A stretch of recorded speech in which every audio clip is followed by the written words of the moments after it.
नहीं है, क्या आप ये कह सकते हैं कि ये म्यूजिकल प्ले नहीं है, इसमें संगीत नहीं है? अगर आपको लय की जानकारी नहीं है और आपके दिमाग में संगीत नहीं चलता है, अगर आप संगीत का मतलब, मैं फिर दोहरा रहा हूँ, संगीत का मतलब मेरे लिए ये नहीं है कि उसको गाना गाना आता हो।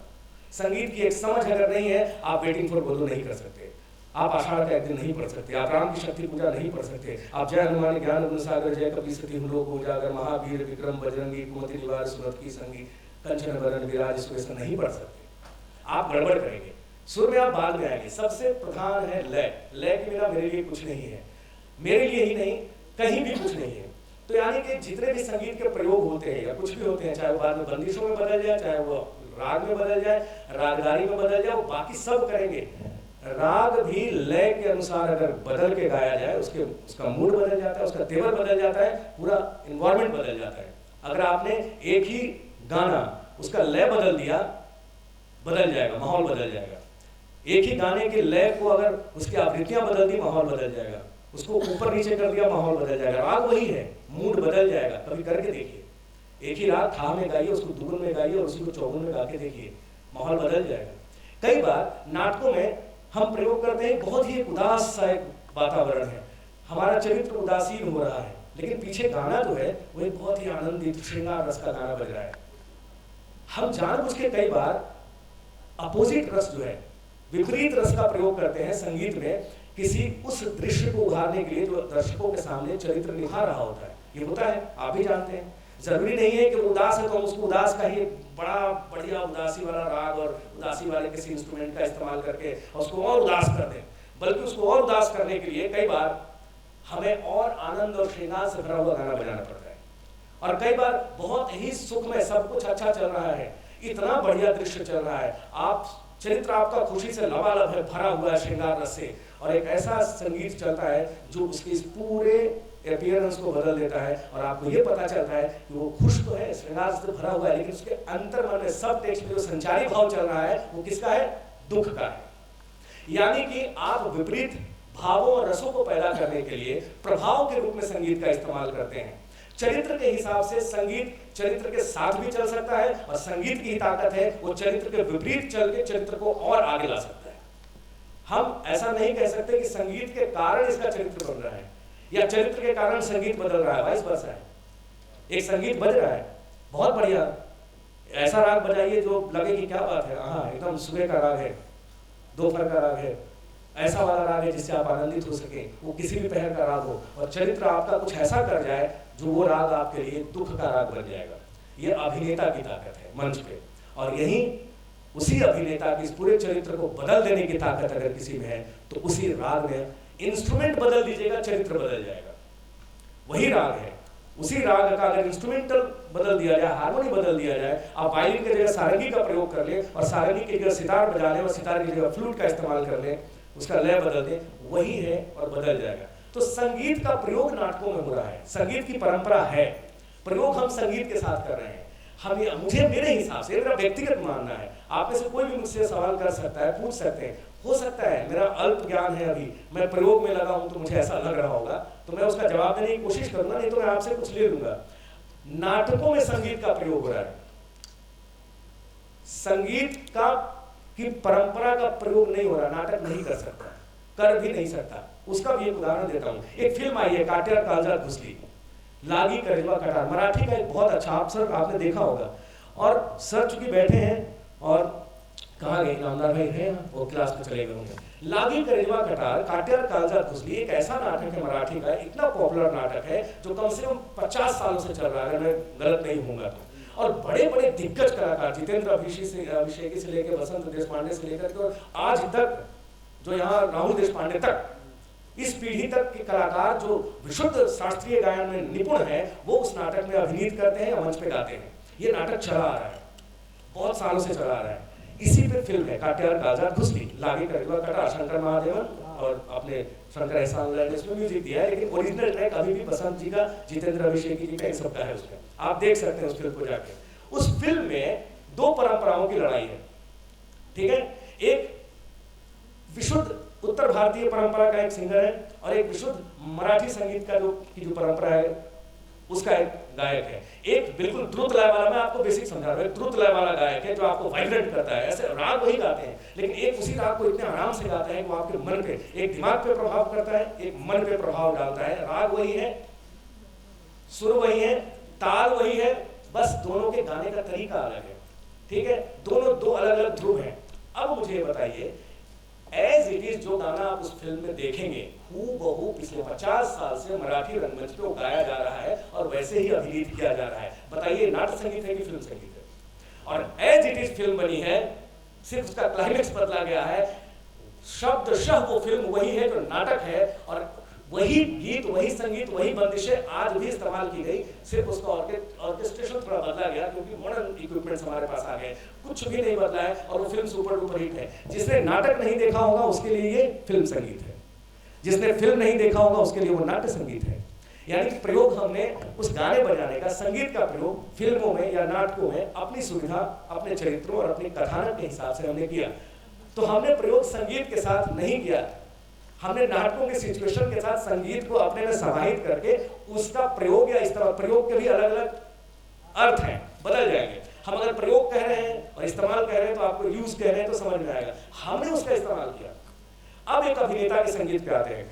अभिनेता अगर लय में ना हो, रुस्तम सोहराब नाटक में पहला लाइन आता है और पहली लाइन में लिखा है कि रुस्तम खरामा खरामा चला आ रहा है। ये खरामा खरामा क्या है, कैसे चल के आएगा? अभिज्ञान शाकुंतलम में दुष्यंत चला आ रहा है, विक्रम उर्वशी में विक्रम चला आ रहा है, कालिदास में कालिदास है, कालिदासी आषाढ़ के दिन में विलोम है। क्या विलोम और कालिदास की चाल एक जैसी होगी? क्या दोनों का लय एक होगा? क्या विक्रम और दुष्यंत दोनों एक लय में चलेंगे? क्या विदूषक उसी लय में चलेगा? हर चरित्र का लय अलग है और वो लय ही एक अभिनेता का संगीत है। अभिनेता का संवाद, वो जो फुल आषाढ़ का पहला दिन और ऐसी धारासार वर्षा में, देखो ना दूर दूर तक की उपत्यकाएं भीग गई, मैं भी तो वहां भीग गई। अगर आप लय में नहीं है तो उसको बर्बाद कर देंगे। फिर आषाढ़ का पहला दिन और धारासार वर्षा में बरस भी गया, टूट भी गया, बिजली सब हो जाएगी, आप कुछ नहीं करेंगे। वही राम की शक्ति पूजा आपने देखा, अगर आप लय में नहीं है तो गाना, राम की शक्ति पूजा का आपने विशुद्ध गायन देखा जो व्योमेश जी करके गए, सारी चीजें आपने जो देखी, राम की शक्ति पूजा 320 पंक्तियों का महाकाव्य है, वो बैले नहीं है श्रीमान, मेरी नजर में नहीं है, विशुद्ध नाटक है, ड्रामा है। और उसके राम आपके रामायण के राम नहीं है, उसका राम वो है जो शक्ति की मौलिक कल्पना करता है और लड़ता है महाशक्ति से जो रावण के साथ खड़ी है। उसी राम की शक्ति पूजा को जिसका आपने पूरी तरह से गायन प्रस्तुति देखा, मैं एक अंश सुनाता हूँ। राम और विभीषण का संवाद है। अगर आप लय में नहीं है, मैं गाने की बात नहीं कर रहा हूँ क्योंकि आपने पूरी राम की शक्ति पूजा गायन में देखा। विभीषण का ऐसा चरित्र मैंने कहीं किसी किताब में आज तक नहीं पढ़ा जो निराला जी ने पोर्ट्रेट किया है। अद्भुत है, कैसे उकसाते हैं, कैसे फड़काते हैं। राम और रावण की लड़ाई सीता के लिए नहीं हुई थी, राम और रावण की लड़ाई विभीषण को दिए हुए वचन के लिए हुआ था। और वचन नहीं देते तो लौट सकते थे, लेकिन वचन दे दिया था इसलिए नहीं लौटे थे। ये रामायण में भी वर्णित है, आप जाके पढ़ सकते हैं। विभीषण कैसे उसको भड़का रहे हैं, आप वही राम की शक्ति पूजा सुनिए। और कैसे उसको पहले सखा कहते हैं, फिर बंधु कहते हैं, फिर धिक्कारते हैं, गिराते हैं धीरे धीरे। राम का विषण नानन देखते हुए कुछ क्षण, हे सखा, अभी सखा बोल रहे हैं, हे सखा। विभीषण बोले, आज प्रसन्न वदन वह नहीं, देख कर जिसे समग्र वीर वानर भल्लूक विगत श्रम हो पाते जीवन निर्जर। रघुवीर तीर सब वही तूल में है रक्षित, है वही वक्ष रण कुशल हस्त बल वही अमित, है वही सुमित्रा नंदन मेघनाथ चित्रण, है वही भल्लपति वानरेंद्र सुग्रीव प्रमण, तारा कुमार भी वही महाबल श्वेत धीर, अप्रतिभट वही एक अर्बुद सम महावीर, है वही तक्ष सेना नायक, है वही समर, फिर कैसे असमय हुआ उदय भाव प्रद। रघुकुल गौरव, देखिए रघुकुल गौरव के आगे, रघुकुल गौरव लघु हुए जा रहे तुम इस क्षण, तुम फेर रहे हो पीठ, हो रहा जब जयरण, कितना श्रम हुआ व्यर्थ, आया जब मिलन समय, तुम खींच रहे हो हस्त जानकी से निर्दय। रावण रावण लंपट खल कलमश गदाचार, जिसने हित कहते किया मुझे पादप प्रहार, बैठा उपवन में देगा दुख सीता को फिर, कहता रण की जय कथा पारिषद दल से घिर, सुनता वसंत में उपवन में कल को उचित पे, मैं बना किंतु लंकापति, धिक राघव धिक धिक। ये अगर राम की शक्ति पूजा का तेवर है, ये लय में ना हो, अभी मैं गा भी नहीं रहा हूं, मैंने गाना नहीं गाया है, लेकिन यहाँ यहीं पे एक बात याद आती है कारण जी की, कि संवाद ही संगीत है। बोलो तो लगे कि गा रहे हो, और गाओ तो लगे कि बोल रहे हो। लेकिन वो पतली धार, इसको थोड़ा सा समझने में बहुत बड़ा एक जीवन का अरसा गुजर जाता है। बहुत बाद में बात समझ में आती है कि जो मैं बोल रहा हूँ कि आप कैसे हैं, आप मेरे साथ आज शाम को फिल्म देखने चलेंगे क्या? तो डायलॉग है ना, सरस्वती की कविता आ जाएगी, यदि मैं उछल कर इस फूलों भरी डाल को नहीं छू पाता तो वह ही क्यों नहीं झूल कर मेरे पास आ जाती। आखिर उसे पाने के लिए जितना प्रयास मेरे लिए जरूरी है उतना उसका भी तो हो। कुछ मैं उछलूं, कुछ वो झुके। कविता है, कहीं आपको सुन के नहीं लगेगा इसको गाया जा सकता है, लेकिन इसको गाया जा सकता है और इसको गायन में बिल्कुल बदला जा सकता है। आप लय के साथ प्रयोग कर सकते हैं। आदि का खंडाला भी ये गाना ही है, ठीक है ना? क्या बोलती तू, क्या मैं बोलूं, आदि का खंडाला, चल सुन सुना। अभी तो बातचीत है।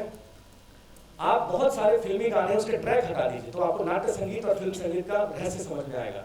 आप सिर्फ बैकग्राउंड का रिदम हटा दीजिए और वो पूरा जो अरेंजमेंट है हटा दीजिए, तब आपको पता चलेगा दो लोग बातचीत कर रहे हैं। अब ये गाना है, मान लीजिए बाहों में चले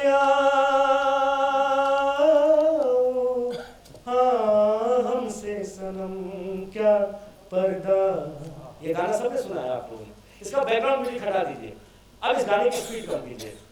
बाहों में चले आओ हाँ हमसे सनम क्या पर्दा, हाँ हमसे सनम क्या पर्दा, चले ही जाना है नजर चुरा के यूं ना ना ना ना ना।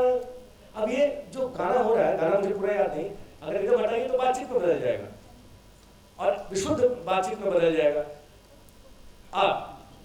दूसरी बात आती है कि चलिए तो नाट्य संगीत फिल्म संगीत पे बहस है, अभिनेता रियाज कैसे करेगा? अभिनेता अगर प्रयोग करना चाहे रंगमंच की संगीत परंपरा या अभिनेता रियाज करना चाहे, मुझे टोक दीजिएगा जैसे ही मेरा समय हो, तो वो रियाज क्या करेगा? क्या वो सरगम गाएगा, गंधर्व महाविद्यालय जाएगा, राग रागदारी सीखेगा?